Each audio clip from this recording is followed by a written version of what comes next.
Okay, let's unpack this.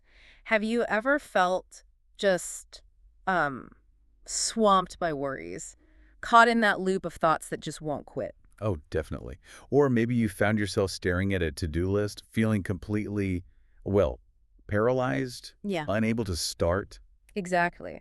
So today we're taking a deep dive into that whole interconnected world of anxiety, overthinking, and procrastination. Yeah, looking at how they show up, how they feed each other. And more importantly, how powerful strategies like cognitive behavioral therapy and mindfulness can actually help you navigate them. Our goal really is to give you some insights, but also practical tools, things you can use to calm your mind and, reclaim your day. That connection piece is so important, isn't it? They often feel like separate problems, but understanding how they link up, that's the first step. It really is. It demystifies it a bit.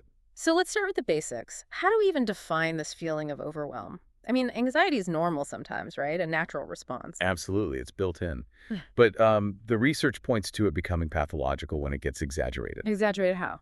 Like it's way out of proportion to what's actually happening. Or it just starts interfering with your daily life, your comfort, your performance. Ah, okay.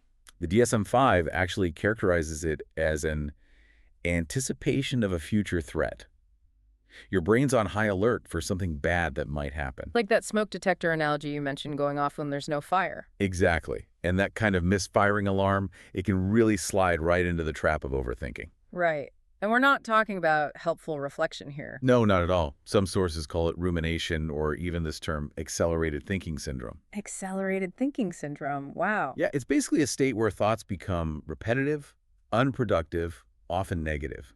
It just leads to mental exhaustion, that feeling of like drowning in your own thoughts. Yeah, I know that feeling. And interestingly, it's often less about what you're thinking and more about the sheer quantity and the speed of it all. So what causes that? Is it just modern life? Well, that's a big part of it. Things like information overload, our accelerated lifestyle, high demands at work or home, multitasking constantly, emotional overload. It all contributes. Okay, so here's where it gets really interesting for me. How does this link to that feeling of being stuck, to procrastination? Well, when anxiety kicks in hard, it can actually activate the nervous system's freeze response. And freeze response, okay. Yeah, so your brain starts interpreting tasks, even normal tasks, as threats. And instead of fight or flight, sometimes you just freeze. You shut down. Which leads to inaction. Exactly. And procrastination then sort of becomes this unconscious coping mechanism. It's a way to avoid the emotional stress the task triggers. Like hitting the gas and the brake at the same time. Suddenly, tidying your desk feels vital when you have a deadline looming. Precisely. And this whole cycle gets massively fueled by perfectionism. The perfectionism paradox. Tell me more. It's that inner critic, the voice demanding everything be flawless, the fear of not being good enough, or that all-or-nothing thinking. If I can't do it perfectly, I won't do it at all. Exactly.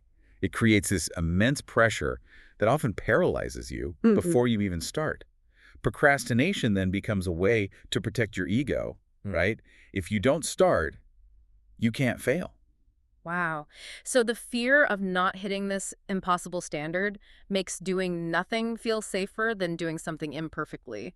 That clicks. It makes a lot of sense when you see it that way. But the good news is there are ways out. There are proven strategies to break this cycle. Absolutely. And one of the really heavy hitters is cognitive behavioral therapy, CBT. Right. Developed by Aaron Beck. I know it's often short term. Yeah, typically maybe 5 to 20 sessions. And it's super effective because it focuses directly on that powerful link between our thoughts, our emotions, and crucially, our behaviors. So what's the core idea? How does it work? Well, it's about identifying and then challenging those automatic thoughts. Those instant interpretations we have of events, often negative ones we don't even notice. And then it teaches you techniques to restructure those distorted thinking patterns. Things like Socratic questioning, gently questioning your own assumptions. But like being your own detective. Kind of. And psychoeducation, just understanding why your mind works the way it does, helps you see these worries as normal processes, not, some deep character flaw. And it works well for anxiety. Yeah, especially for generalized anxiety disorder. Studies show high remission rates, and importantly, no side effects like medication can sometimes have. It's pretty cost-effective, too.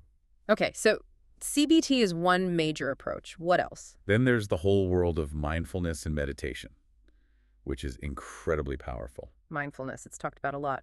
What's the essence of it in this context? It's basically defined as intentional attention in the present moment with an attitude of curiosity, without judgment. Without judgment, that's the hard part, isn't it? It really is.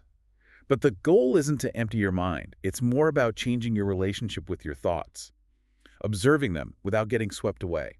And the benefits. Well, it's great for reducing that mental rumination we talked about, improving emotional regulation, and generally fostering psychological resilience. And what's fascinating here, I think, is